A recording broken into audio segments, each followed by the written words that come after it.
This video is about information blocking. It is a part of the 21st Century Cures Act. All of you providers were given some information on this with Tiffany Summer at a med staff meeting about 2 months ago. We have some updates, and this is happening for us the end of the month on March 30th. So this is important to pay attention to. I've got some screenshots here that I'm going to share with you and show you. They're a little bit fuzzy, so I apologize for that. They're the screenshots we got from the University of Iowa, so that's all we really have right now to use. Again, the notes sharing portion of this act goes into effect on March 30th. Results are immediately already out there for patients. And when we talk about out there, we mean on MyChart. So these are MyChart patients that we're talking about, patients that can log in and see all of their medical record. So the results have already gone, okay? That happened on March 9th.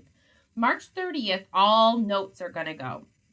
And there's a couple of different steps that you're going to notice March 30th. And so that's what I'm here to talk to you about today really quick. On the screen, there's a couple of pictures here. And the first one talks about, in the little heading in the gray pop-out box there says, reason for blocking. The whole information blocking portion of the 21st Century Cures Act says we need to make all information immediately available. You know, we're in that time and era of instant gratification, right? This has everything to do with that. Unless we meet an exception. Part of the information blocking rule of that act has 8 exceptions with it. We don't meet and won't meet all of them. Some of them got thrown out right away. But what this little gray box shows us at the very top of your screen here is 1, 2, 3, 4, 5 different reasons, and these are different exceptions to the rule. We have to immediately share all information unless you meet an exception, and you can name that. You have to pick. You're going to be tasked with share with patient or do not share with patient. If you share with patient and you click on that box, it will prompt you before you sign the note. If you say share with patient, it goes, you're done. There's nothing else to do. If you click do not share with patient, these are the steps and these are things that you're going to see. There's a little blurb that says, what's your reason for blocking? Okay, there's more steps for you to do here. It says the 21st Century Cures Act requires us to share notes with the patient via MyChart as soon as it's signed. Enter an indication for why this note should not be shared. That says the note will not be shared because the first reason says the patient requests not to share the note. The second reason says it may cause the patient to physically harm him or herself or someone else. The third reason says it may cause abusive harm to the patient or another person. It contains information obtained under a promise of confidentiality, and sharing would reveal that source. Or it reflects a research study and could unblind the study in progress. We don't have any way to choose the wording here. This comes directly from the University of Iowa, so we take what we get with this, okay? They built this information for us. Underneath those choices, you see a comment box. You can type in the comment box. They typed in there, these are some comments related to why I don't want this note to be shared. So you could type in there, you know, your reasoning, and you press accept. After signing, then, if we scroll down a little bit here, after signing, it says notes with a note time of more than 724 hours ago are hidden. Here's where at the bottom it says it may cause the patient to physically harm herself or someone else. That's what that bullet said.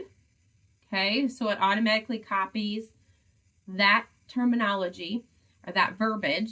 And then what it did is add whatever you put in that comment box. So this verbiage here came from the comment box. Okay, so it's sharing it and it shows it there. On a different screen, we see right above the clinic note, this has been blocked for the following reason. And it gives the reason and also whatever was in the comment box. If there was anything put in the comment box, you don't have to.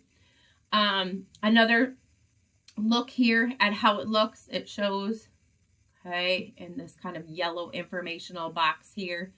And then also for co-signing, here's an example of co-sign notes folder, and then where it will show, okay, for that. If you select to edit the note, it will show at the top here and also over here in your view. So they gave us some screenshots of a bunch of different views here for us so we can see. And then again, from the notes activity, it says after the co-signing has been done, and there it is up at the top. So if you choose to block the note, you now have to say why. You can't just block it for no reason. You have to say why. In MyChart, the patients already have blurbs out there for them. It talks about if you had, because of the results, the testing results that went out March 9th, they have a blurb out there on MyChart that says, if your tests were ordered, your provider will need time to review the results. Certain tests may take multiple days to finish. And it goes on to say, you know, your results will be seen immediately, but that means you might see your results before your provider sees your results. Some results might be difficult to understand without explanation. Some clinically abnormal results don't necessarily mean that they're abnormal for you. So it urges patients to call their provider team. So I talked with the nursing staff, and I'm going to send them the same email and video because honestly, this can be more calls. Okay, more calls to the provider team, patient wondering why the provider hasn't called them yet. This could be a lot of work if we don't manage it, and that's what we're trying to do with this education, is just kind of handle this the right way at the very beginning from the start. I think the more conversation that you can have with the patients, knowing that their results are going to be coming immediately and the note is going to be seen by them immediately as soon as they get home and log in on their phone.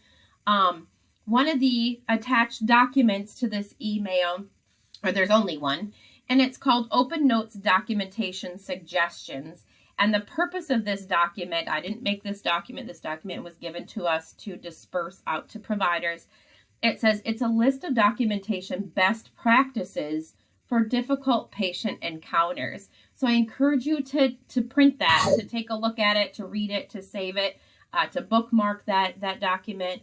But I really, really like the very first line. I think it's very important. This is a great tagline. Discuss what you write and write what you discuss. Okay? I think if we can remember that, discuss what you write and write what you discuss, patients are immediately going to see this. Patients can call us now and say, hey, what is this? I'm surprised at this. Or we didn't talk about this. Or it's time to maybe take a second and really pay attention to your template and what's pulling in. Paying attention to make sure that all of that note is really 100% compliant and accurate is going to be very, very important for us. For Dragon users, really reviewing that note and making sure what Dragon put in there made sense and that something in there isn't, silly or senseless. Making sure that you correct those things because we can get a little funky sometimes with Dragon. So MyChart has been out there for patients. I really think that this is going to bring more MyChart users. I mean, we're doing e-check-ins. We want to try to do e-visits. I mean, when you look towards the future, this is it. So we're embracing this now. We have to comply and we have to release so many things. There's kind of a data set that we have to release by April 5th, which we are meeting that by March 30th. We meet that. And then by 2022, it's everything. So all scanned images, things like that. And we have a group for information blocking, a committee that is working on it. I'm just one person in it. We have a lot of people here that are working together on this for you.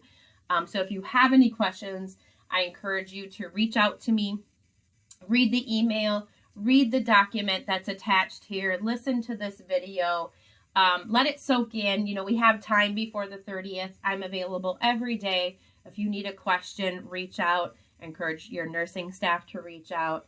And just more conversation that we can have about this so we can become the most comfortable we can with this, the better. Thanks for listening.